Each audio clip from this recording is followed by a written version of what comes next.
Welcome to box office. ஒவ்வொரு வீக்கும் release ஆகக்கூடிய படங்களுடைய quick review பார்க்கக்கூடியதா இந்த பாக்ஸ் ஆஃபீஸ்.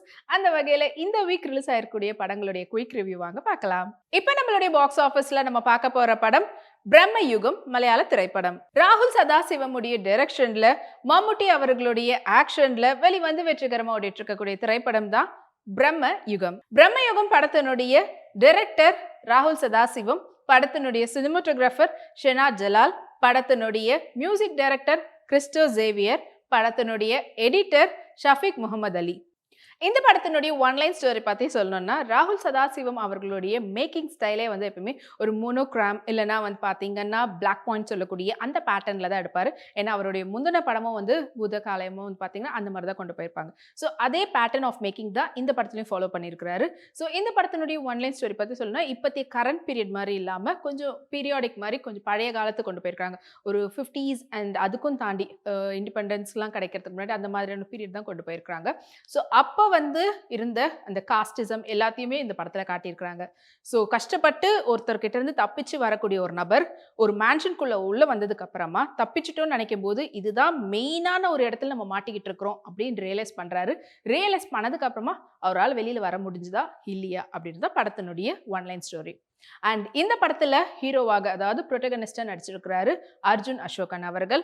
அவருக்கு வந்து ஃபர்ஸ்ட் ஹாஃப் வரைக்குமே இவருடைய நடிப்பு இப்படியே தான் போயிடும் போல இருக்குது. ரொம்ப பெரியசா அவர் வந்து நடிச்ச மாதிரிலாம் தெரியல, ரொம்ப அப்படியே கொஞ்சம் கொஞ்சம் தான் அப்படியே போயிட்டே இருக்குது, ஜஸ்ட் ஒரு மூவிங் அந்த மாதிரி மட்டும் தானே இருக்குதுன்ற மாதிரி ஃபீல் பண்ண வச்சாலும் செகண்ட் ஹாஃப்ல அவருடைய ஆக்டிங் பெர்ஃபார்மன்ஸ் ரொம்பவே அடிதூளா இருந்ததாங்க சொல்லி ஆகணும். ஏன்னா மம்முட்டி அவர்கள் இருக்கும்போது என்ன மாதிரியான படமா இருந்தாலும் அவருடைய ஆக்ஷன் அவருடைய பெர்ஃபார்மன்ஸ் அது எல்லாரையும் விட அதிகமாக காட்டிடும். அண்ட் அவருக்கு ஈக்குவலா இன்னொருத்தவங்க நடிக்கணும்ன்றது ரொம்ப கஷ்டம். அது ரொம்பவே பர்ஃபெக்டா பெஸ்டா பண்ணியிருக்கிறார் அர்ஜுன் அசோகன் அவர்கள். டெஃபினெட்லி அவருக்கு இந்த படம், ஏன்னா இது வரைக்கும் பல படங்கள் அவர் நடிச்சிருந்தாலும் இந்த படம் அவருக்கு ஒரு மைல் ஸ்டோனா அமையும். அண்ட் இதுக்கப்புறமா அவருடைய ஆக்டிங் பெர்ஃபார்மன்ஸ் அடுத்த லெவலுக்கு தான் போயிருக்குன்னு எல்லாரும் சொல்லுவாங்க. அண்ட் படத்துல வந்து பாத்தீங்கன்னா பெருசா நிறைய கேரக்டர்ஸ்லாம் இல்லாம ஒரு 4-5 கேரக்டரோடைய படத்தை ரொம்பவே சுருக்கமா வச்சிருக்காங்க. அண்ட் அதுவும் மெயினா வந்து பாத்தீங்கன்னா 3 கேரக்டர் தான். ஸோ புரோட்டகனிஸ்ட், ஆன்டகனிஸ்ட், அவங்களோட இருக்கக்கூடிய இன்னொரு சப்போர்ட்டிங் ரோல். ஸோ அதில் வந்து நம்ம புரோட்டகனிஸ்ட் யாருன்னு சொல்லியாச்சு. ஸோ ஆன்டகனிஸ்டா மம்முட்டி அவர்கள் நடிச்சிருக்காங்க. ஸோ எப்பவுமே வந்து ஹீரோவாக பார்த்துட்டு இருக்கக்கூடிய மம்முட்டி அவர்களை ஒரு வில்லனிக் லுக்லையும் அண்ட் அதுலேயும் வந்து ரொம்ப மிரட்டி இருக்கிறாரு. அவருக்கு நடக்கக்கூடிய நடையா இருக்கட்டும், அவருடைய சிரிப்பா இருக்கட்டும், அவர் ஈவன் உட்காந்துட்டு கொரட்டை விடுறது எல்லாத்துலேயும் வந்து ஒரு பயத்தை உண்டாக்கி இருக்கிறாரு. அந்த அளவுக்கு அவருடைய பெர்ஃபார்மன்ஸ் கொடுத்துருக்கிறாரு. ஸோ டெஃபினெட்லி இது வந்து அவருடைய எக்ஸ்ட்ராடினரியான ஒரு பெர்ஃபார்மன்ஸ் தான் சொல்லி ஆகணும். பிரம்மயுகம் அப்படின்றதே மொத்தத்தையும் அவர் தான் ஃபுல் அண்ட் ஃபுல் ஆட்சி பண்ணியிருக்கிறாரு. அண்ட் அவருக்கு ஒரு ஹெல்ப்பராக இருக்கக்கூடிய கேரக்டர் தான் சித்தார்த் அவர்கள் நடிச்சிருக்கிறாங்க.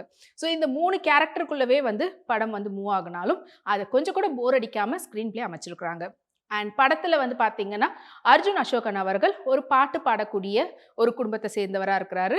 ஸோ அப்போ வந்து அவர் பாட்டு பாடி அந்த மாதிரிலாம் பண்ணிட்டு இருக்கும்போது அங்கே வந்து ஒரு ஸ்லேவிசம், அதாவது இதெல்லாம் ஃபர்ஸ்ட் பீரியாடிக் மூவின்னு சொன்னதுனால அப்போ அடிமைத்தனம்லாம் இருந்ததுனால அந்த அடிமைத்தனத்திலேருந்தும் போர்லேருந்தும் எப்படியா தப்பிச்சு வெளியில் வரணும்னு சொல்லி எங்கெங்கேயோ திரிஞ்சு எல்லாம் பண்ணி கடைசியாக ஒரு மேன்ஷனுக்குள்ளே, அதாவது ஒரு பங்களா மாதிரி இருக்குது இல்லை ஒரு அரண்மனை மாதிரி தெரியுதுன்னு சொல்லிட்டு இதில் நம்ம வந்து ஒளிஞ்சிக்கலான்னு உள்ள வராரு.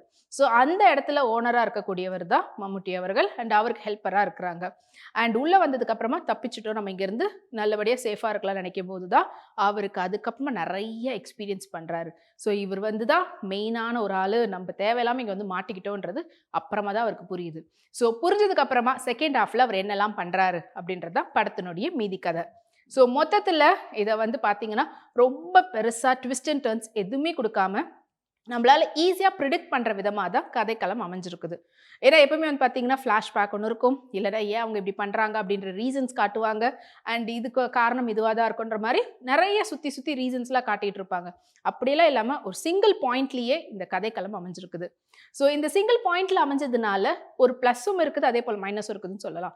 ஏன்னா ப்ளஸ் வந்து பார்த்தீங்கன்னா இது ஆல்ரெடி ரொம்ப நிறைய கேரக்டர்ஸ் இல்லாமல் ரொம்ப மினிமம் கேரக்டர்ஸில் மூவ் பண்ணக்கூடிய ஒரு கதைக்களமாக இருக்கிறதுனால நம்மளுக்கு இந்த ஒரு லேயர்லேயே போகிறதுனால கொஞ்சம் ஈஸியாக போர் அடிக்கிற விதமாக இருக்குது.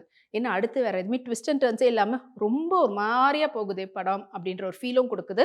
அதே சமயத்தில் நம்ம அடுத்தடுத்து ஈஸியாக ப்ரிடிக்ட் பண்ணுறதுனால ஓகே அடுத்து இதான் நடக்கும் அப்படின்ற மாதிரி இருந்தாலும் ஃபைனல் ட்விஸ்ட்டில் அந்த ஹெல்ப்பராக இருக்கக்கூடிய கேரக்டர்னுடைய ட்விஸ்ட் நம்மளுக்கு தெரிய வரும்போது அது நம்மளுக்கு ஒரு வாவ் ஃபேக்டர் கொடுக்குது.